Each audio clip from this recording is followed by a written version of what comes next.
What does it mean to live a good life when the very essence of your memory and autonomy begins to fade? In a world where aging is inevitable, the challenges of neurodegenerative disease like Alzheimer's pose profound questions about identity, care, and dignity. Today, I'm honored to have a conversation about these questions with a visionary in the field, Dr. Jason Karlawish. As a professor of medicine, medical ethics, health policy, and neurology at the University of Pennsylvania Perelman School of Medicine, Dr. Karlawish's work transcends the traditional boundaries of science and ethics, offering new perspectives on how we care for those living with Alzheimer's and other forms of dementia. Dr. Karlawish's journey has led him to pivotal roles in the Alzheimer's Disease Research Center and the Penn Memory Center. His leadership in the Penn program on precision medicine for the brain, addressing the ethical challenges of aging brains, exploring how diseases like Alzheimer's and Lewy body disease affect autonomy and self-determination. Through innovative projects, Dr. Karlawish is reshaping how we understand and support the Alzheimer's community. Dr. Karlawish is the author of The Problem of Alzheimer's: How Science, Culture, and Politics Turned a Rare Disease into a Crisis and What We Can Do About It. His essays on ethics and aging have also appeared in publications such as The Hill, The New York Times, The Philadelphia Inquirer, Stat News, and The Washington Post. In our conversation today, we talk about the evolution of Alzheimer's from a misunderstood condition to a widely recognized crisis, the vital role of caregivers, and the transformative impact of storytelling and advocacy in changing the narrative of dementia care. Dr. Karlawish's insights not only highlight the complexities of Alzheimer's disease, but also celebrate the human spirit's resilience. Join us as we talk about the journey of caregiving, the challenges and opportunities in research and policy, and how we can collectively foster a society that supports all aspects of aging with grace and dignity. Here is my interview with Dr. Jason Karlawish. Hi, Dr. Karlawish. We had the opportunity to meet in person, which was a birthday gift to me because it was my birthday the day that you came to the U of M for the Center for Healthy Aging and Innovation with Dr. Joseph Gogler. So welcome. We get to meet again. Yeah, it's great to see you again. It was a great day. I enjoyed giving the talk and walking about the campus. It was a beautiful autumn day. I remember it very well. Yeah. I know. October is so beautiful here in Minnesota, so I'm glad you got to witness all those bright colors. Me too. Today we're going to talk about more from the lens of caregiver support. Reading your book, it was hard for me to decide in that we could go in so many different directions from history, and we'll touch a little bit on that for context, but thank you for your work. I read it in a weekend. You're welcome. Oh, wow. I read it in a weekend.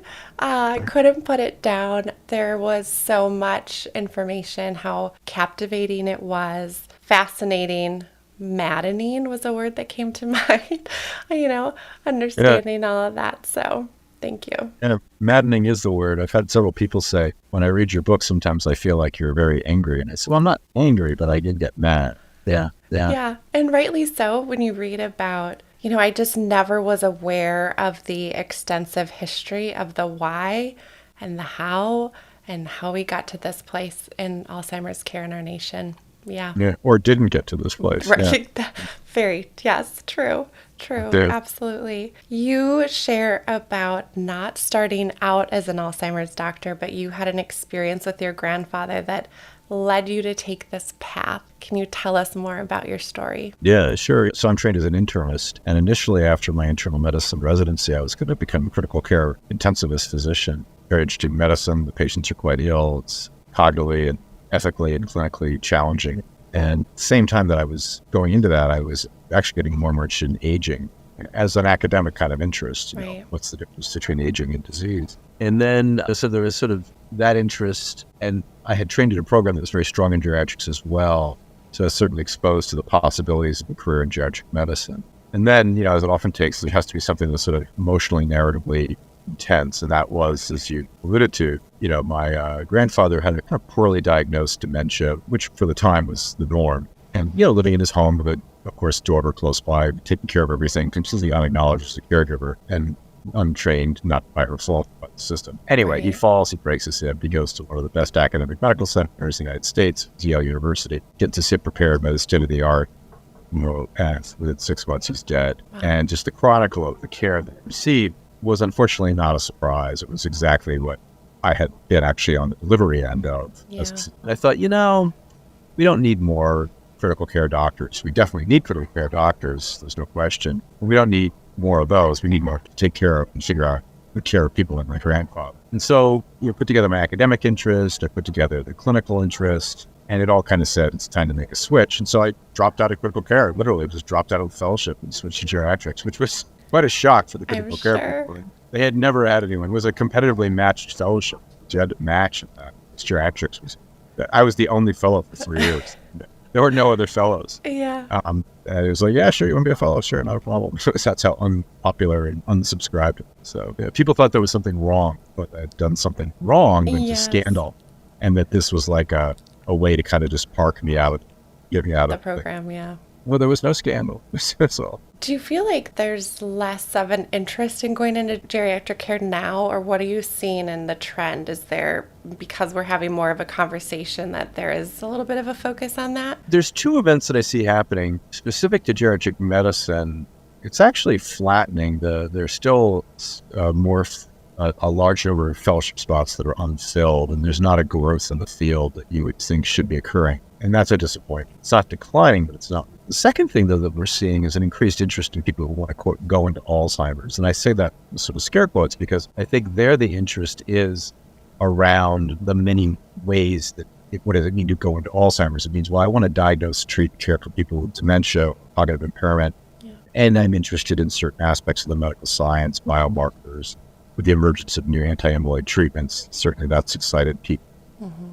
And so I don't think they're going it through this sort of perspective, I want to be a geriatrician, but they sort of want to go into Alzheimer's. And then they show up as medical students, et cetera, or even undergrads. And then what they realize is there's no obvious career path to get there. The one that's most seemingly obvious is neurology, but actually that has its own sort of distractions, and cognitive knowledge is not really featured during neurology training. Some look at geriatric psychiatry as a route, and then a few see geriatrics as there. So what this reflects is, it's very interesting, as is only the case with medicine, there's this disease-based interest motivated by certain advances in science, et cetera, but there really isn't an obvious, unlike cancer or heart disease, clinical pathway to go into. Like in the 70s, everyone wanted to go into cancer, and so that meant, I guess you're going to go into internal medicine. That's not the case. There isn't an obvious pathway. Yeah. And I think we're beginning to see the students discover that. But I will say, when I started out at the Memory Center, it was me and Dr. Clark and some coordinators, and that was it. And now the room is packed with trainees, wonderful, physicians, PhDs, et cetera. It's extremely encouraging. Yeah, wonderful. You mentioned that in your book, and also when you spoke at the U of M about how you advocate for the establishment of dementia centers in medical centers, similar to cancer centers. So how do you envision these centers transforming the care? And to your point, it kind of is, stems off of the conversation we were just having of people have interest in wanting to maybe be an Alzheimer's doctor, but there isn't necessarily the pathway for them to do that. Yeah, and when I wrote that in the book, it was an idea without any possibility, which I knew. And it's interesting now with the arrival of anti-amyloid therapies, people sort of hear that idea and go, oh, that's interesting. And of course, it's all because the anti-amyloid therapies bring finally a business model to at least to Alzheimer's disease. Quite frankly, I mean that a business model. I mean, as a way to sort of, dare I say, make money or at least break even. That's the Americans. Yeah. I see dementia centers, much like cancer centers. You could even envision tiers of them. A top tier one blends research, training, clinical care across a variety of different disciplines, down to sort of the beginning tier where the focus is delivery of care, not to diminish research or training, but the essence is care. And I would imagine a future where we can imagine centers where it has the expertise across the necessary disciplines to diagnose people across the continuum of the disease, deliver the appropriate treatment, whether that's biologic, pharmacologic, psychological, social, manage the needs of the family, particularly the family caregiver, and take care of the person continuing the disease, namely from early diagnosis to late stage disease death. I think the thoughts then that have to be given to this is how to integrate it into the care of the patients otherwise. What I'm trying to say is I don't think dementia care, given the nature of what it needs to be all in America, I don't think the nature of dementia care should be one that you go to that center and but then you go to these other doctors for your other care. I think we're going to have to think about how it would be integrated into the care of an older adult who also has heart disease, frailty, diabetes, etc. But in principle, I think as you grow rolling, certainly other countries have recognized it ahead of us, like France, to create centers to consolidate the resources and expertise with a kind of hub and spoke model for the reaches of their area. Yeah. I've quoted you many times in other podcasts about that ideology. I think it's one I envision and I'm hopeful for. Yeah. Well, thank you. Yeah, absolutely. You mentioned the business model, and that's a piece of Alzheimer's care, which I had not thought about it from that perspective. It's challenging from that business and economic standpoint, right? You say it's not a good business model. It's the most essential resource of time. It's not a disease until it has a good business model. Can you elaborate on that? Like, what does that mean in this realm? Yeah, well, the central kind of premise is, in America, a disease isn't fully a disease until it has a business model. So when you're talking about a disease is a biological, psychosocial reality, period. And of course it is. But my point is that in America, for a disease to be recognized, paid attention to, it needs a business model, meaning it needs to fit into the way American healthcare systems work. And they work on the basis of a very quirky system driven by budgets. And, even in not-for-profit healthcare systems, it's about making budget. And, we have a very complex, administratively top-heavy, distributed, heterogeneous healthcare system. And if you have the problem with Alzheimer's is, from dementia more generally is, it's a very common disease. It's complicated. It takes time to figure things out. And up until recently, even now, the things that you need to do in the current system don't generate a lot of revenue. And if you put all those bits together, it adds up to a big problem, namely just a lack of initiative to sort of take on the problem of dementia. Because frankly, if you do, you're going to lose money. Right. If everything about Alzheimer's was the same, except it was rare, it actually probably could be handled because it wouldn't be a big money loss because there's not a lot of patients, but it's the size of the problem which makes it a money loser. And the fact is, and this is just the fact, if you go to perfectly good medical centers, academic or non-academic, and say to them, show me where heart disease is cared for, they say, head up to the third floor, we have the Heart Institute, cancer, diabetes. I mean, you could just run pediatrics. Over there we have a whole pediatric hospital, Yeah. So, okay, what about dementia? I mean, I would think, and no offense meant, but the leadership would be, no.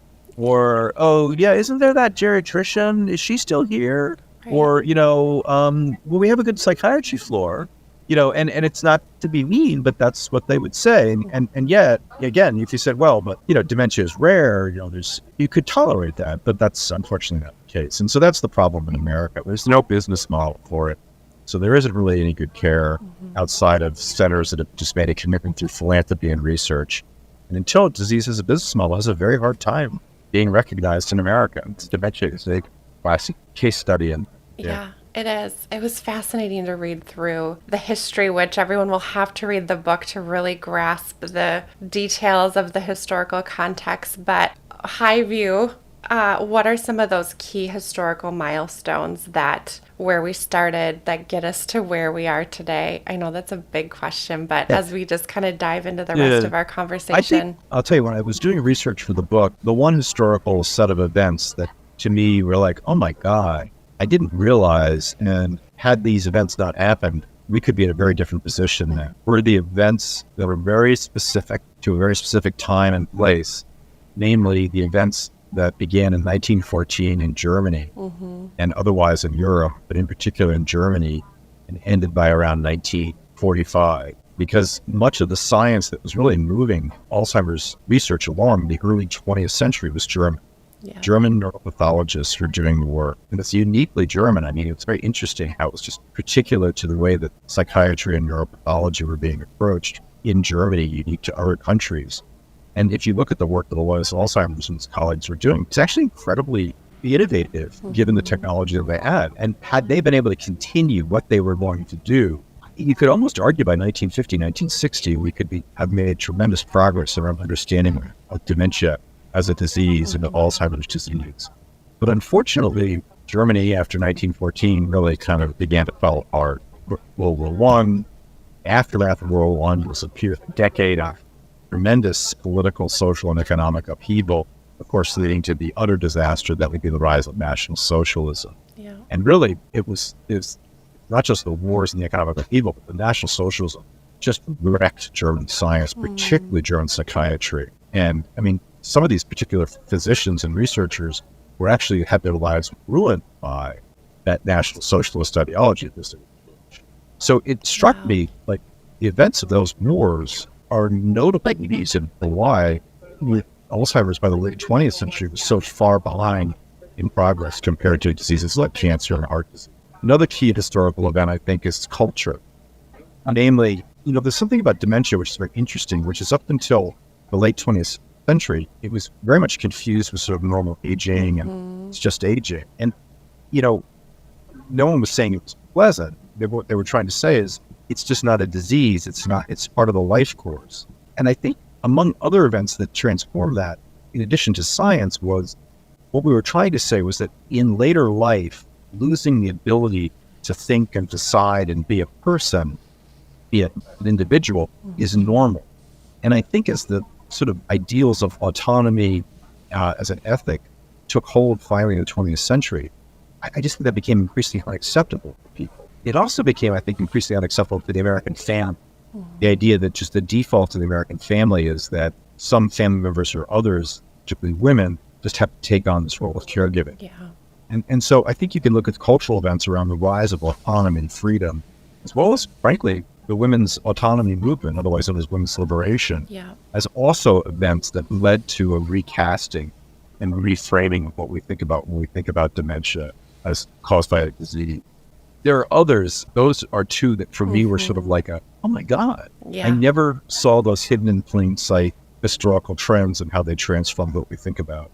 The third one, which we could talk more about though, was kind of ironic. In 1980, literally 1980, when the Alzheimer's movement, 1980, Okay. When the Alzheimer's movement got going and the patient advocates formed that group that would become known as the Alzheimer's Association, it was at the same time as the Reagan Revolution. And it was the worst timing for an initiative to expand to social programs, because what they ultimately were calling for was an expansion of Medicare services and supports, and the Reagan administration had absolutely no interest in expanding federal services support. So the timing for that, the rise of the Alzheimer's Association, was horrible. Absolutely horrible. Yeah, it was so interesting reading about that. And a side note to that, I just was struck by all of the Minnesota connections, right, with Mayo Clinic history. Wasn't one of the women that founded the Alzheimer's Association from Minnesota? And and so a couple of those, I was like, oh, how fitting. Your state in the history of Alzheimer's disease actually is a very critical state. You're right. The Mayo Clinic was ground zero for the discovery of a transformative way of thinking about Alzheimer's clinically, namely the discovery of mild cognitive impairment. That came out of the Mayo Clinic. And it was only really, I think, the Mayo Clinic that could have made that possible. Right. Because of the nature of their very meticulous medical records, as well as the sort of high trust the community had in the researchers and very kind of bounded community. But you're right. Hilda Pridgian is the unsung hero of the Alzheimer's movement. Her story is absolutely incredible, namely a wife whose husband developed Alzheimer's disease, and she was in the classic housewife role and literally suddenly realized, like, I've got to take over and help, I've got to take over the roles of being money, raising children. And so she did that. And also Anand found an organization called the Alzheimer's Disease and Related Disorders Association, which was essentially a template for the Alzheimer's Association. Her organization was the model for what would become the Alzheimer's Association. And she truly deserves far more credit than she earned. And it's interesting, I interviewed her son, Ryan, who lives still in Minnesota, about his mother. And it was a very moving interview. And he revealed to me one story about his mother, which I think said it all about a lot of things, which was his mother was very bright, and she was the valedictorian of her high school class. But they didn't give it to her. They gave her the salutatorian status, and instead they gave the valedictorian status the salutatorian, so they switched. And the reason why was because the person they made valedictorian was going to go fight in World War II, and they wanted to give him the honor of being the valedictorian. And he said, my mother was never a bitter or angry person, but the one thing she always would talk about with great regret and disappointment was that she was denied that. And I get what she was getting at, because what she was denied was something that she didn't have a choice in anyway. Right. She couldn't go fight in Europe. It wasn't like, well, oh, I don't want to be drafted or whatever. Yeah. And so it was like, I don't have a fair choice here. So and to me, that summed up everything about her experience with the disease. I mean, when she took her husband to try to get a daycare program, which she finally found, she wrote to Medicare and said, would you please help pay for this? Because I got to work and he needs the man from Medicare, she wrote back and said, that's entertainment for him and a vacation for you. Oh, man.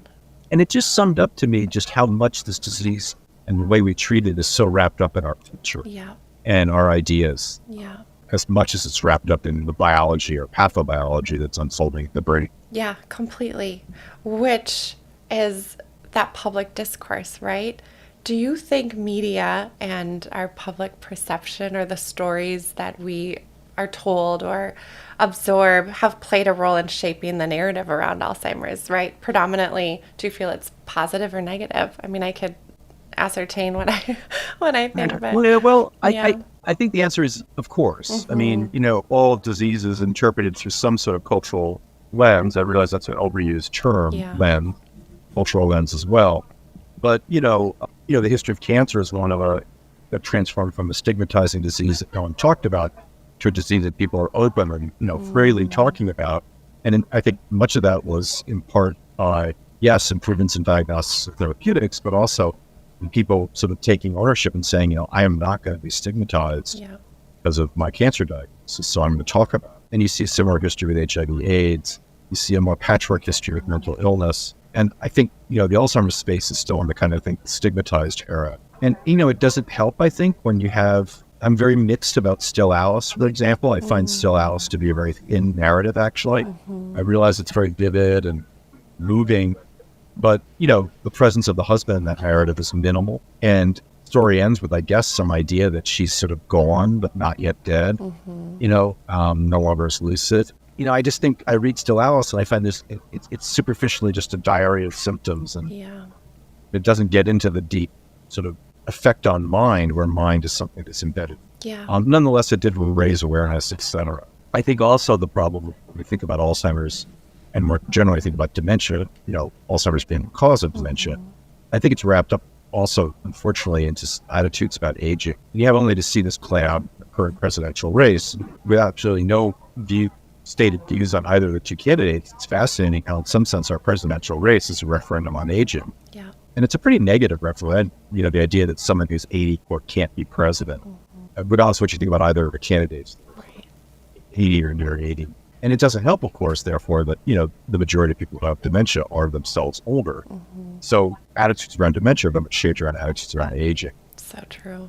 So I think we're in the midst of a cultural conversation. I'll leave it at this. I still think, unfortunately, also, that we have a very impoverished vocabulary for thinking about the disease. We rapidly default to words like, squash, vegetable, out of it, demented, zombie, etc. And, so we have a very polluted language for what we talk about when we talk about dementia.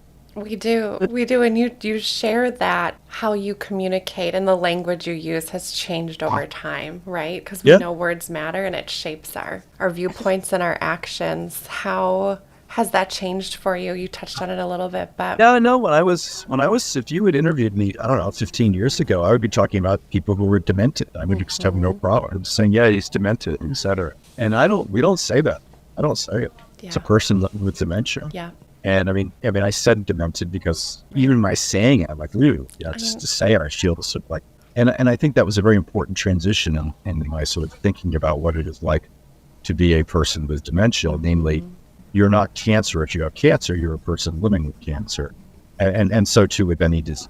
I think, the problem with dementia is, of course, you become dementia. Because you are demented. You are nothing more than, you are nothing other than dementia. It's stunning how that terminology that was the way we talk. Fortunately, we don't talk that way anymore. Although it's interesting, meetings, you'll still hear people say that sometimes. And it's funny, you'll feel in the room this sort of like visible, like people did you just say that? So it's that's encouraging. That is encouraging. Yeah. It is. Yeah, I've noticed that, in the professional world, our language has evolved, right? We've got more of an awareness of what language we should be using. But I do think, yeah, in the home setting or when I interact with families, the language they use is what they know. I was on a call one time with some colleagues, physicians, Yeah. in the meeting. I couldn't believe it. One of the colleagues says, well, someone is in a nursing home, a walkie-talkie, a feeder. Like, oh my God. Yeah.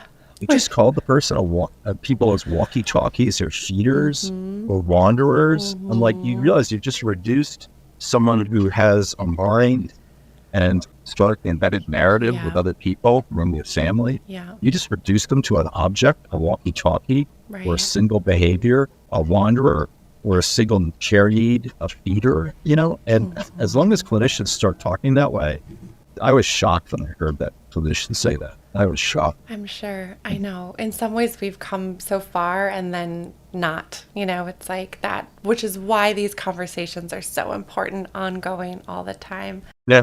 One thing I really got from what you wrote was your lens on hope and dignity and just your heart behind what you do and how families feel so supported. And you had mentioned this previously, is focusing, on quality of life to emphasizing quality of mind and just how important that experience can be meaningful and manageable. Yeah. I mean, so let me make it very clear. I mean, no disease is pleasant. If it was pleasant, it wouldn't be a disease. I mean, I mean, some diseases are sort of no more than annoying, mild eczema, whatever. So all disease in some way is bad. And there's no question that dementia caused by Alzheimer's and Lewy body disease, GDP-43, it's bad. Okay, that's acknowledged. Yeah. But the question is how to make the experience something that's meaningful and tolerable as opposed to just unenduring suffering and I think, in my view, it starts with recognizing that it's a disorder of the mind. That the mind in some ways being distorted, changed, dare I say, even damaged. And then how to start with that recognition and then say, well, what makes a mind a mind? And the answer to that is a mind is a mind because there's a brain interacting with the world in a bidirectional manner. That's how our minds are created. And so suddenly you realize that the world around our brains, and this is just for all of us, you, me, and persons living with dementia, the mind we have, our experiences and our agency comes from our brain interacting with the world and the world interacting with our brain. And so it shows you what caregiving is ultimately about and what giving care is ultimately about. It's about mind care. It's about mind mate. And to me, that A, situates to what matters, and B, kind of gives the moral importance of caregiving. It's not just a high underpaid maid, butler, or whatever, housekeeper. It is someone whose job is to perceive, interpret, care for the mind of another person whose mind is damaged. And, from that perspective, it's a different approach to care that I find very empowering. Yeah, it is. And you say that too, where it's not just the one patient. There's two patients that you're supporting and educating throughout this process. I've had some families push back on that. Like, caregivers, I don't think of myself as a patient. Yeah. I've had some patients push back on that and say, well, they don't think of themselves as patients. And, I apologize. I'm a doctor, and so the people I care for are patients. And I can see why a caregiver wouldn't think of themselves as quote a patient. Maybe we should just say, look, let's not parse the word. I don't have a disease. Well, some do think, in the sense I do have Alzheimer's because of all I do for my relative. But they certainly are someone who has needs. They certainly have someone who has needs. There's someone who needs to make sense of a situation. And frankly, I think actually decide whether they want to be a caregiver. If you think about what caregiving is, again, if it's reduced to just the work, it's like, well, anyone can do that. I mean, we're good at it in terms of the quality of their cooking, whatever. But it's not just those things. It's, again, do you want to read the mind of the person, figure out what's going on, make your best interpretation, provide support for them, have meaningful activities? Do you want to make decisions with them? And, I think that's where many people don't realize they don't want to do that, or they're not good at it. They're not good at it. And they really shouldn't be caregivers. And so I do think part of care of a patient is, care of the caregiver, namely, this is what it means to be a caregiver. And this is the kind of work that you're going to have to do. And here's ways that you could do it. And caregivers who I see, many of them say, this is what I'm doing. And thank you. And certainly some say, that's why my brother's doing that, or I'm not doing it, or this I don't want to do it, or I can't. How do you find that when caregivers come and see you, that there are key areas for them where they feel they really need more support. How can we do better in supporting them? Well, I think it starts with finding out what they need, because many know what they need, and then also what they don't say. I mean, in my clinical assessments of my patients, I see the caregiver as well, and I actually interview them separately. And after I do the whole interview with the caregiver, one of my last sets of questions is two. One gets back to the earlier talk about mine, and the other is about caregiving. And I'll put them together because I do think they kind of sum things up and they're sort of where my current state of the art is. So after I ask them all the questions about the person that I want to find out, I'll then say to them, well, what do you think it's like to be Nicole? And Nicole being the patient.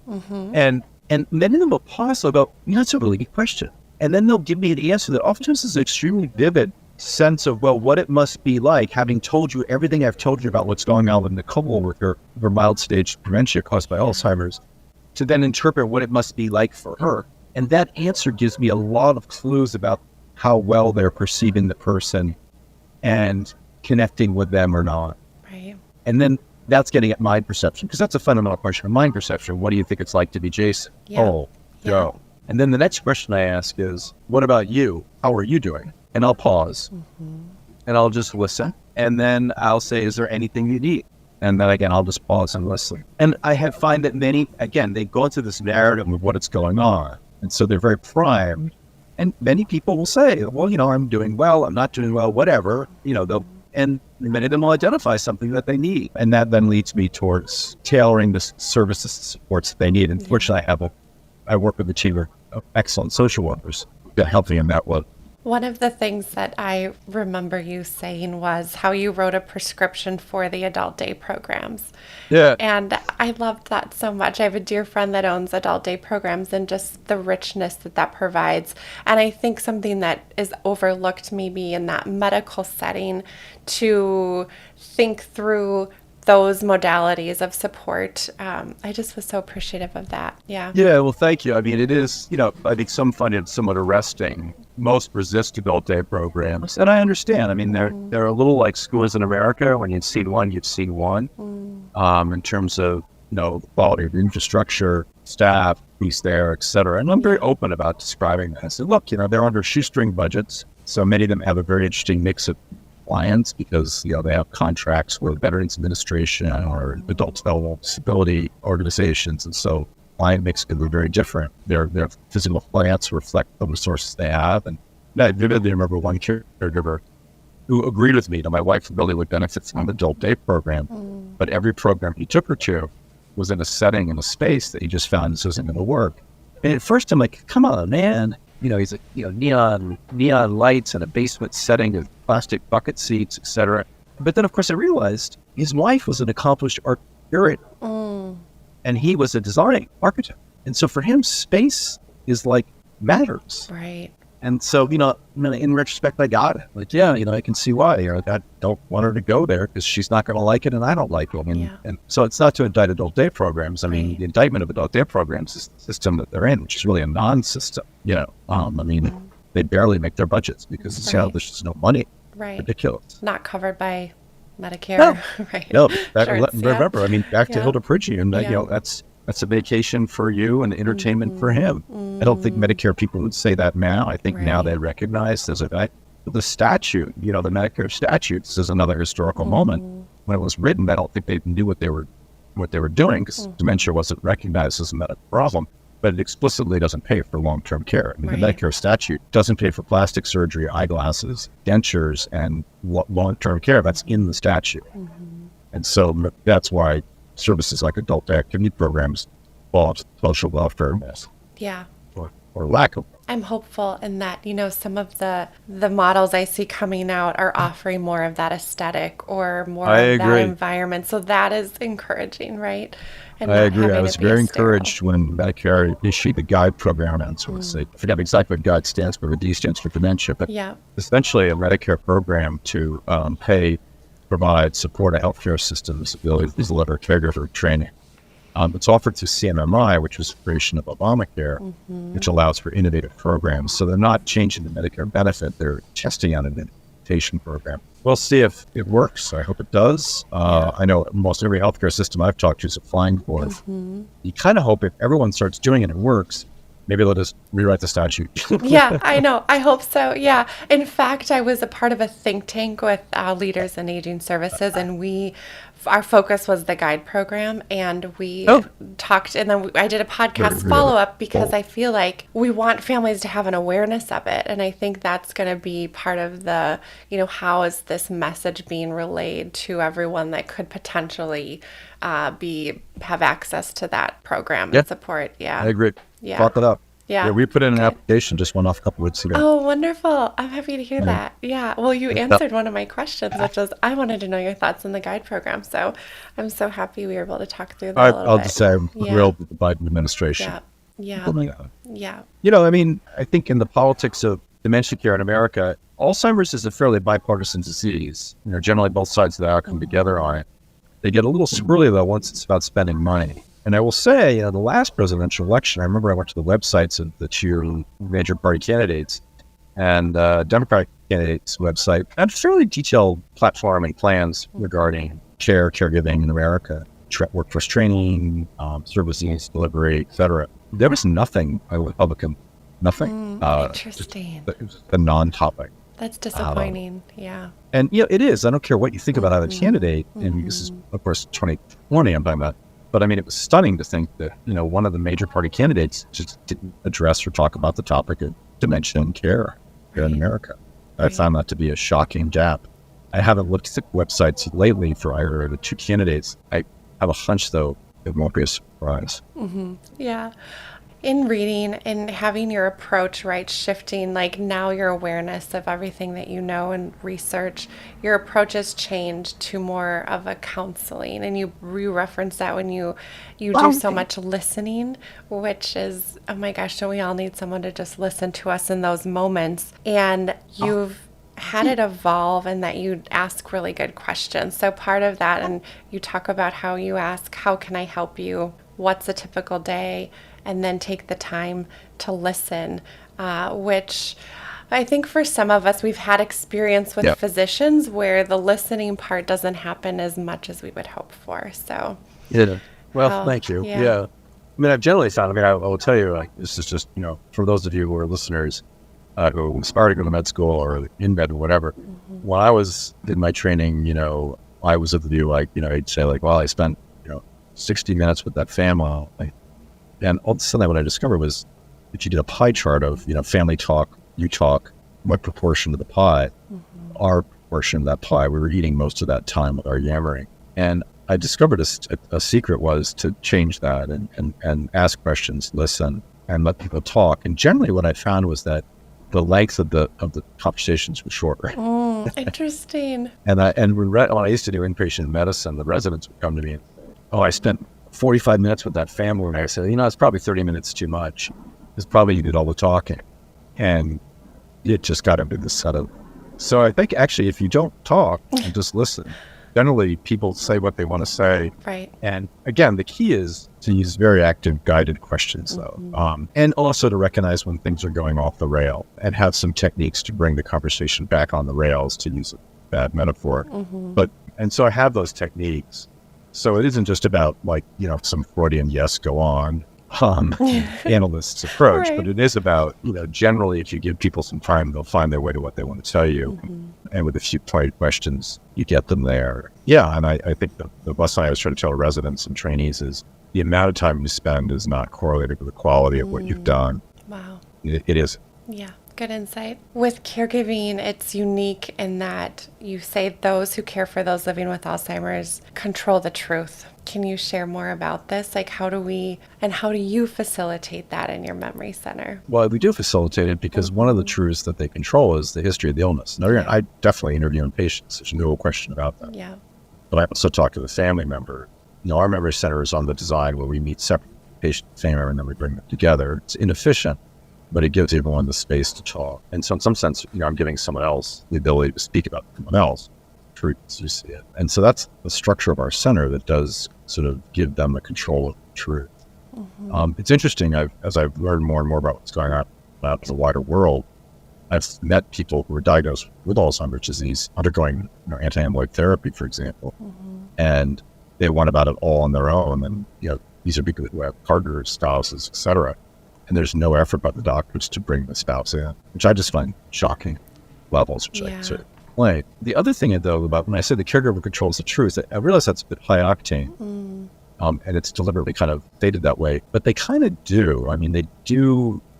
And as disability gets worse, as a result of worsening cognitive impairments, the caregiver really does control the structure of the day.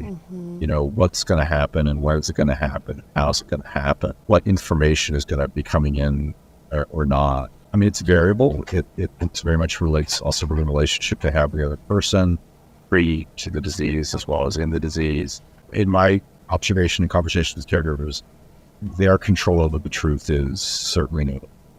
Yeah. And really it is that loss of autonomy, right, for the person living with Alzheimer's. Yeah.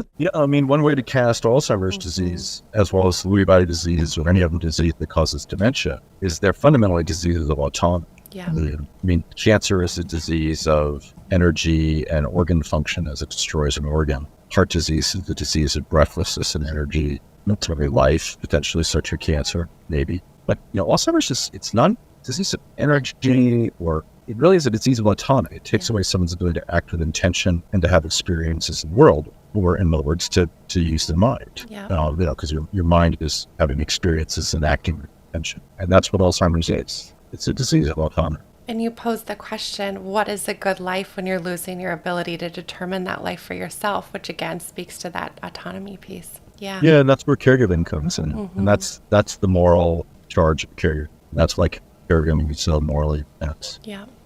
Yeah, so many aspects to that. And you challenge the notion that home is not always the best place, right? When we're looking at the individual needs. What are key factors for people in deciding when to create a new home? People can't see my quotes, home for a patient, and how can this transition be supportive? Yeah, it's interesting. So I do push back on the standard policy rhetoric of, home is the best place for care. And I get the principle around that, I do. But I guess we could argue, well, what do we mean by home? Do we mean the physical dwelling that the person's been in antecedent to their illness? Or do we mean a feeling of home? And I tend towards the latter. It doesn't have to be the same place. And I think we definitely want to create for someone the quote feeling of home. And I think for a policymaker, I understand their perspective, which is as long as you're dwelling in the building that you've been in and not dwelling in a public building, that's cheaper in terms of cost, because you don't have to pay for the building that you're going to move to, like a residential long-term care setting, otherwise oftentimes known as a nursing home. And I get that from the public policy perspective. It's cheaper to deliver care in home. But there are times, I think, especially for people with dementia, where home isn't working. And by that, what I mean is the place that was set up as the place you live just isn't working. And some of the reasons why I think, and I call it being home loose as opposed to homeless, is that your sense of this place as feeling home-like is really becoming undone. And you see it in patients who will turn to their family and say, when am I going? Or start rummaging through drawers, asking about long ago deceased relatives, when's dad coming? And also have extreme advanced stages of disability in terms of their needs for assisted daily activities. In a house where, for example, the arrangement of rooms is extremely, limiting in terms of your ability to get around because of stairs and things. And I think when I hear people describe situations like that, asked repeatedly about going home, confined to one or two rooms because of the layout of the house, doesn't recognize the family members, asks about, I said, it's describing to me someone who, this home just is this setting, this environment, these people. And these are kind of people who I think benefit from actually moving to a different place, with an environment that really accommodates their disabilities and their perceptions of reality. And there I'm more proactive than I used to be able to say, you really need to look into a different part. And I think families get upset about that. Well, the insides failed. No, it's the severity of the disabilities here that we're dealing with. And it's like critical illness, like at some point the person is so ill, or some patients, that this is really intensive care that they need. And I think that framing helps families. Of course, they have to confront the tragedy of two things. Well, one, the resources to provide that, money, time, et cetera. And then, of course, if they can find a place, the quality of places they find is very uneven. It is, and it varies so much. Coming from a senior living background, I can see the benefit in a lot of ways, depending on the community, right? And the engagement opportunities that are available, just how that can transform lives in some ways if it's the right opportunity. Yeah, no, it's a lot of certainly it's a space issue, the Mm-hmm. design of the space, there's no question. It's also a workforce issue. I mean, we tend to think of residential long-term care as nurses providing medicines and then CNAs. And if you ask, what does a CNA do? They reduce their work to, bathing, dressing, grooming. Yep. Yeah, the basic activity. And then there's the activities director. So the roles of like humans are weirdly been, I was looking at the greenhouse model, which is a residential care model that very much emphasizes a home-like structure, environment, design. And the CNAs there get additional training over and above what you need to be a certified nursing assistant. They get additional training in how to do activities with the residents, like cooking, cleaning, etc. It causes huge issues with regulators because they're like, well, you're listing one of the CNAs are supposed to be doing their work of cooking. You're making them also provide care, and you're sort of double dipping, and you have to really negotiate apparently with the regulators that they fear that you're double dipping into the salary. If you think about it, if it's done right, and I think the greenhouse model does it right, it really creates an environment for the individual where there's not just like, you're just bathing and dressing, but we're doing things together, like preparing a meal, Right. doing the laundry, cleaning the kitchen, etc. So beneficial. Keeping the home. Yeah, absolutely. That home model. And it struck me when I was reading about that, when you talk about there's a cost to us as the caregiver when we share in the, in the deception, right? And I had never thought about that there is that feeling of separation. How do you counsel caregivers with that reality? Like I said, caregivers control the truth, and sometimes they have to embrace a truth that's a distorted truth. Yeah. Dad will be home in an hour, because that's the only way you can make some connection with the person and hopefully move on to a more pleasant topic.